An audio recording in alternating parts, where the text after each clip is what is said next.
Good morning, नमस्कार। स्वागत है आपका हमारे चैनल जीएस स्टडी 94 में और दोस्तों में यश। तो दोस्तों, आज आपके सामने दैनिक जागरण के मुख्य पृष्ठ का संपादकीय लेकर हम आए हैं और आप देख सकते हैं कि जो आज का विषय है वो है दोस्तों, समस्याएं बढ़ाती संवाद की कमी।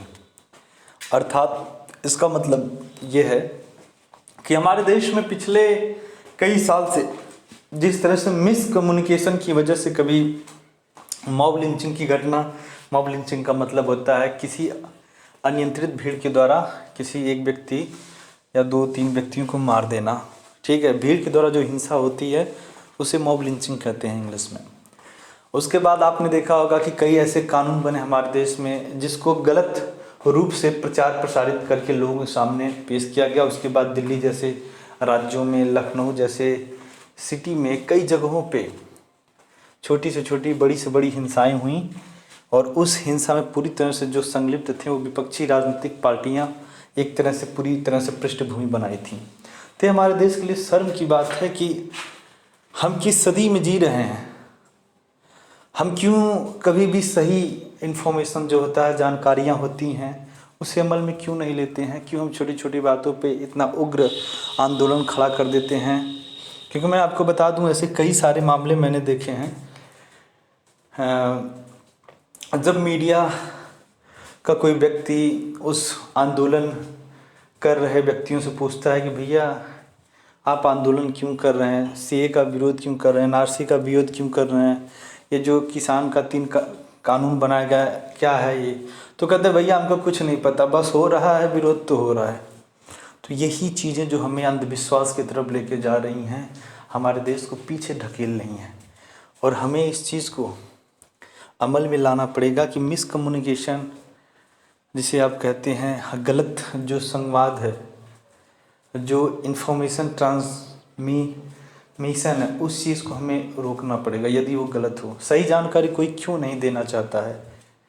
क्योंकि ये राजनीतिक मानसिकता से उभरी हुई वो विचारधारा है जिसका उद्देश्य है कि जो रूलिंग सरकार है, जो वर्तमान सरकार है, उसे नीचा दिखाना, अपने अपने उल्लू सीधा करना। चलते हैं तो आगे देखते हैं क्या है।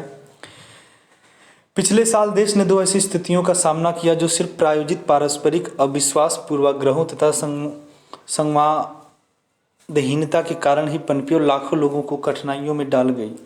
इनमें पहला था सीए के विरोध में दिया गया लंबा धरना और उसके बाद हुए दंगे, तथा दूसरा साल के अंतिम महीनों में प्रारंभ हुआ कुछ किसान संगठनों का आंदोलन। तो दोस्तों, मैं जब कभी भी एडिटोरियल का वीडियो बनाता हूँ तो सीए जैसे एनआरसी जैसे चीज़ों को ज़रूर इंक्लूड करता हूँ। ये इंक्लूड करना, इसमें शामिल करना इसलिए आवश्यक है क्योंकि हम 21वीं सदी में रह रहे हैं। यदि किसी इन्फॉर्मेशन को सही तरीके से न समझें, उसके बाद किसी दूसरे के बहकाव में आके हम लोग आंदोलन खड़ा कर दें, एक भीड़ के द्वारा एक क्षेत्र विशेष को घेर लें, वहाँ पे अराजकता फैला दें, तो ये गलत है। इससे हम अपने देश का नुकसान कर रहे हैं, जो कि पूरी तरह से गलत है। ये दोनों जिस स्वरूप और परिस्थिति में उभरे और आगे बढ़े, वह किसी भी सशक्त संवाद परंपरा में स्वतः ही अनावश्यक हो जाते हैं। वास्तव में संवाद ही वह सर्वस्वीकार्य सशक्त माध्यम है जो किसी भी वाद को विवाद में परिवर्तित होने से बचाता है। आपको पता है कि दोस्तों, यदि रेलिवेंट इन्फॉर्मेशन, सही मायने में जो सूचना है, यदि वो व्यक्ति को दिया जाए तो इतनी बड़ी हिंसा कभी नहीं हो सकती हमारे देश में। और ऐसे मैं सैकड़ों आंदोलन को गिना सकता हूँ जिनका उद्देश्य कुछ और था, उसके मंचों को किसी और ने इस्तेमाल किया और फिर धीरे धीरे वो कहीं और चला गया, धीरे धीरे कहीं और चला गया। उसमें आप ले सकते हैं केजरीवाल जी, अन्ना जी का जो उद्देश्य था दोस्तों आंदोलन का कुछ और था, पर वो पूरी तरह से हाईजेक करके लेके चले गए अपने साइड। तो ये भी कहीं ना कहीं गलत ही है। तो हमारे यहाँ जो आंदोलन है वो भटक जाते हैं अपने रास्ते से, ठीक है, और आप ये देखे भी हैं इस चीज़ को। फिर आगे है दोस्तों, यह भी एक तथ्य है कि हर समाज में कुछ विघटनकारी तत्व सदा सक्रिय रहते हैं जो स्वार्थ और अज्ञान के वशीभूत होकर संवाद के हर प्रयास को विफल करने में अपनी पूरी शक्ति लगा देते हैं। इस सब से राष्ट्र का कितना अहित होता है इसकी चिंता वे नहीं करते हैं। व्यक्तियों के जीवन और राष्ट्रीय संपत्ति की हानि से भी प्रभावित नहीं होते हैं।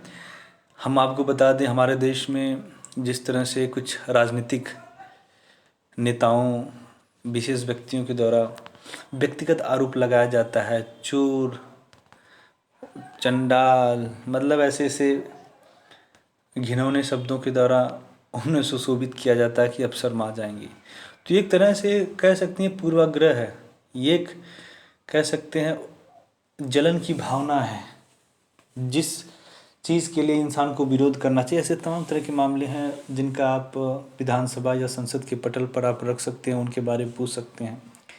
पर इसका मतलब ये नहीं हुआ कि नहीं आप व्यक्तिगत लांछन लगाएं किसी नेता के ऊपर और आप संवैधानिक पदों पर बैठे हुए व्यक्ति को चोर तक कह डालें और आप ये कहें कि भैया मेरे लिए संविधान नहीं है, संविधान तो गरीब कुछ लोग गरीबों के लिए है। भारत की राजनीति, सांस्कृतिक, पंथिक और भौगोलिक स्थिति ऐसी है कि यहाँ आंतरिक अव्यवस्था को किसी न किसी आधार पर तूल देने के लिए बाह्य तत्व ताक में रहते हैं।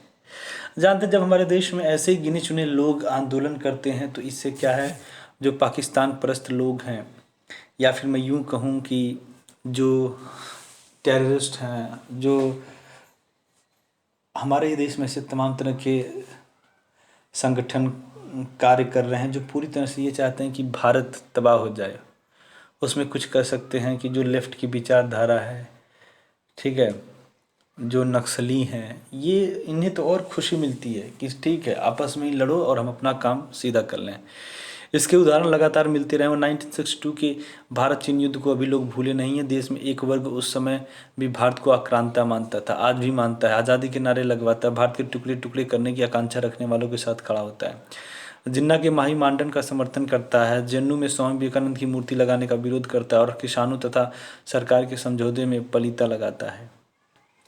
ऐसे लोगों को उस बौद्धिक वर्ग का भी मुखर समर्थन मिलता है जो पश्चिम में भारत की आलोचना के आधार पर अपनी पहचान बनाता है। आपको पता है ये शशि थरूर जी थे, किसी बड़ी यूनिवर्सिटी में संबोधन में भारत के बारे में उन्होंने ऐसा स्पष्टीकरण दिया जो कि हैरान करता है कि इतना पढ़ा लिखा इंटेलेक्चुअल व्यक्ति अपने ही देश की बुराई किस तरह से कर सकता है। और भी तमाम तरह के सेक्टर थे जिसमें वो गिना सकता है कि भारत अन्य देशों से कितना आगे है, कितना बेहतर कर रहा है, पर उन्हें वो दिखाई नहीं देता। उन्हें वो दिखाई देता है कि कहाँ कहाँ कमियाँ हैं और पूरी तरह से भारत रो रहा है, गिड़गिड़ा रहा है, तबाह हो रहा है, वो उन्हें गिनाना है।